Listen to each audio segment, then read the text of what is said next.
ಸರ್ವಾಂಗಾಸನ. ಸರ್ವಾಂಗಾಸನಲ್ಲಿ ಮಾಡುವ ವಿಧಾನ, ಎರಡೂ ಕಾಲನ್ನು ಫಸ್ಟು ಎರಡೂ ಕಾಲು ನೀಟಿ ಪೂರ್ತಿ ಶವಾಸನದ ರೀತಿಯಲ್ಲಿ ಮಲ್ಕೊಳ್ಳಿ. ಎರಡೂ ಕಾಲು ಮಡಿಸ್ತಾ ಸೊಂಟಕ್ಕೆ ಸಪೋರ್ಟ್ ತೊಗೊಂತ ನೋಡಿ, ಎರಡೂ ಕೈನ ಸೊಂಟಕ್ಕೆ ಸಪೋರ್ಟ್ ತೊಗೊಳ್ಳಿ. ಎಷ್ಟಾಗುತ್ತೆ ಅಷ್ಟು ಸ್ಟ್ರೈಟ್ ಮಾಡಬೇಕು ಸೊಂಟನ.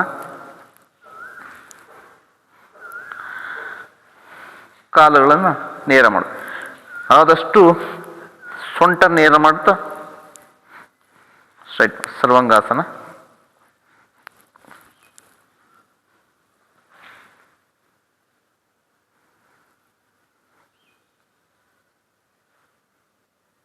ಹೋಲ್ಡ್ ಮಾಡಬೇಕು 10 ಸೆಕೆಂಡು.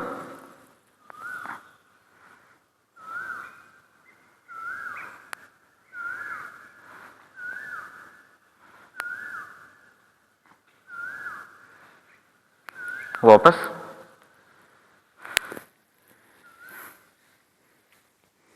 ವಾಪಸ್ ಬರುವಾಗ ಸೊಂಟ ಕೆಳಗಡೆ ಇಳಿಸ್ತಾ, ಕಾಲುಗಳನ್ನು ಕೆಳಗಿಳಿಸ್ತಾ ರಿಲ್ಯಾಕ್ಸ್.